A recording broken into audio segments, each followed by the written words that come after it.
Hey everyone, it's Clint. Did you know that they're going to cancel Neil Gaiman? That's right. We're going to get into that. And I'm also going to talk a little bit about your boy Zach's latest book, Jawbreakers Grand Bazaar. Before we get into that, though, let me remind you that I've got this project coming up called Fatal. And this is with the amazing artist Charlie Snogans.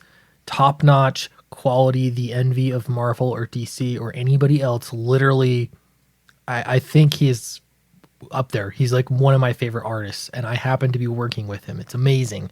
So I'm really excited to bring this project to you. It's going to be coming soonish this summer. I'm working on Downcast. We're on the home stretch getting things put together. Publishing is hard, but this is going to be coming up. So if you want to be in the know and you want to get the special offers, sign up for the mailing list. It's in the link in the description below. All right, so I saw this. This was yesterday, actually. Someone sent it to me. Pretty funny. Neil Gaiman's in hot water. Now, why? This tweet will basically sum it up, okay? Neil Gaiman is he's a really good writer, actually. And I actually have access to his masterclass. It's been really, really good. He knows what he's doing. But he suffers from the same problem that I think a lot of professionals anywhere. Really, if you're on social media, the problem is there are going to be people that want to try and control you. People that have no skin in the game whatsoever, but they're going to want to try and control you because they feel they have the power to do it. Unfortunately, that's what human nature has boiled down to. All right, so Neil Gaiman, he also, one of his follies is that he has a common, political leanings, I guess. This is how it works. Once they find out that you believe or somewhat agree or you're sympathetic to their plight, politically or otherwise, weirdos on Twitter, again, like 12 of them, weirdos on Twitter are going to try and force you into apologies or into shame or whatever they can, not because it actually matters. Like in real life, face to face, it's not going to matter. But because, why not? You've got nothing else to do. You're just some rando on Twitter. You might as well try to make someone's life miserable. All right, so Neil Gaiman, here we go. From, again, rando on Twitter.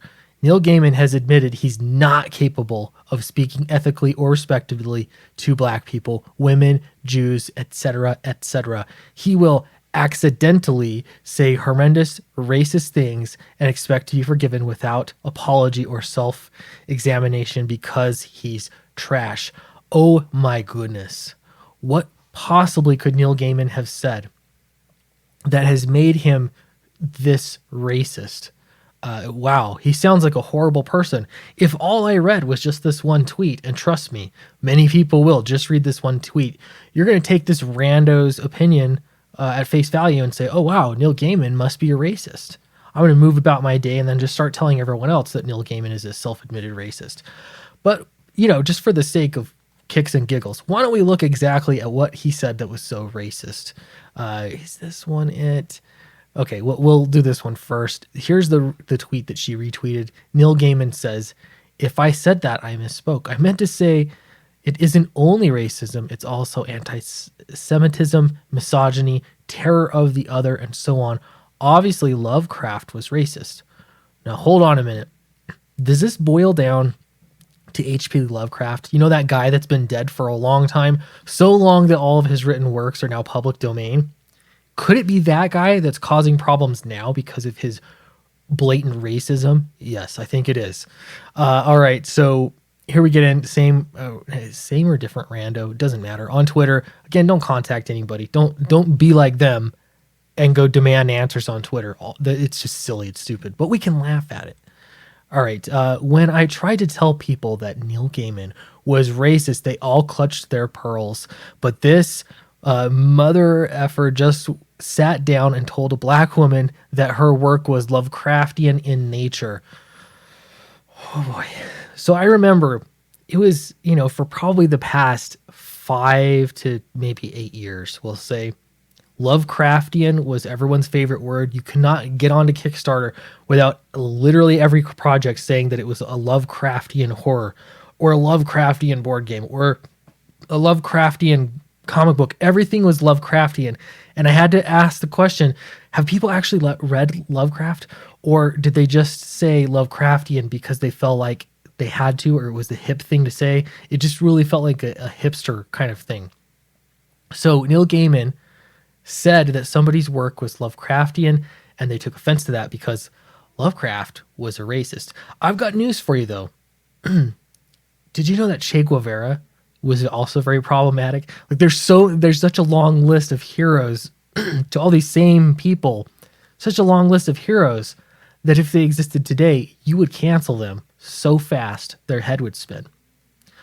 So here's the thing. When someone has been dead for so many years, I mean, just who cares? Move on with life. Isn't it possible that Lovecraft, obviously is not going to agree with your current year politics when he's been dead for so long and everything he's written is public domain, but you can still enjoy his stuff, or it could still be a compliment to say that your work was similar to his work or that you might have drawn inspiration from his work. I mean, I feel like I'm taking crazy pills here. All right, so we're gonna, revise history, I guess. Let's see. So Neil Gaiman, then he proceeded to say that it isn't even racist; it's a disgust, loathing of terror. Now I don't know exactly what.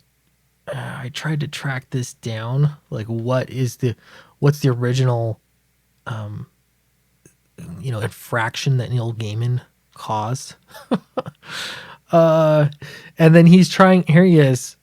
He's trying to be cordial about it and trying to not be racist. Keep in mind, Neil Gaiman does teach somewhere. I don't know, England somewhere.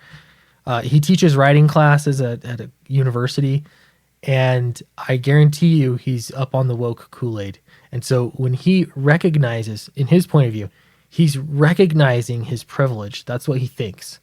If you admit that you are racist because you're a white man, like you're agreeing with that narrative, then you've just admitted that you're racist, and now everyone's upset and they're going to call you a racist. Okay?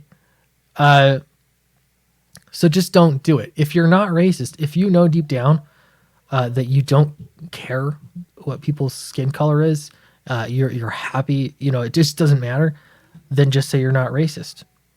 It's that easy, really. You don't have to be racist. But it's a trap, I'll tell you. All right. I just love this. Okay. In the meantime, this is how things go. I'm going to shift gears here. Not because that's not fascinating, but because your boy Zach has been an inspiration to me and I think a lot of other people. I can tell you my YouTube channel, my books. My YouTube channel might exist, but it wouldn't be like really get into comics if it wasn't for him and his channel. My comic book most certainly would not have been made. I would not be publishing my second book, and I have another one in the works, and be doing this whole publishing thing if it wasn't for him. And so I appreciate that. And so it's cool to me, and it's inspiring to me to see what he's got next. This is Jawbreaker's Grand Bazaar, and this book looks really, really cool. Like, for me, this is the right direction of where I want to see these Jawbreakers books going.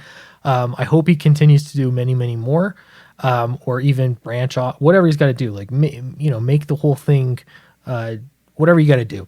But this is cool. I love the bad guy. I think that this design, I'm sure, came from Aaron Alfecci, who's doing the interior art, and is just fantastic. It looks great. I backed this one. And like a lot of his books, he kind of just, I don't want to say, I don't know. He doesn't want to be try hard about it. I guess it seems like he just drops the book. Like, here it is, here's the campaign. He does a little bit of promotion.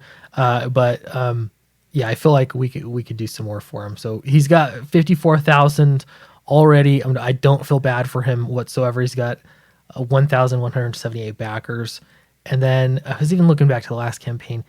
6,511 backers so far. I don't know if you can still back this thing, but that's an awful lot of backers.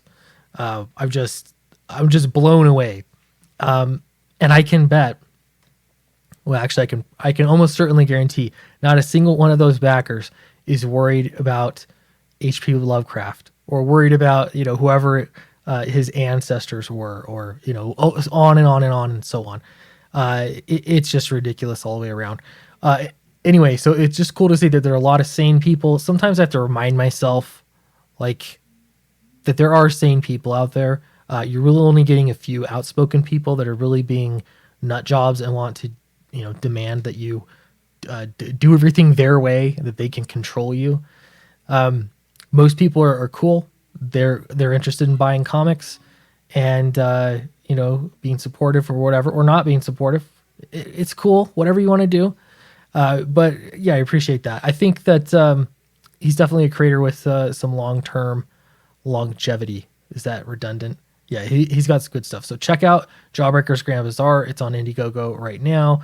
Sign up for my mailing list and let me know what you think about Neil Gaiman while everyone's speculating, is the man just total racist, self-admitted racist, or is all of this nonsense? Thanks very much, and I will see you next time.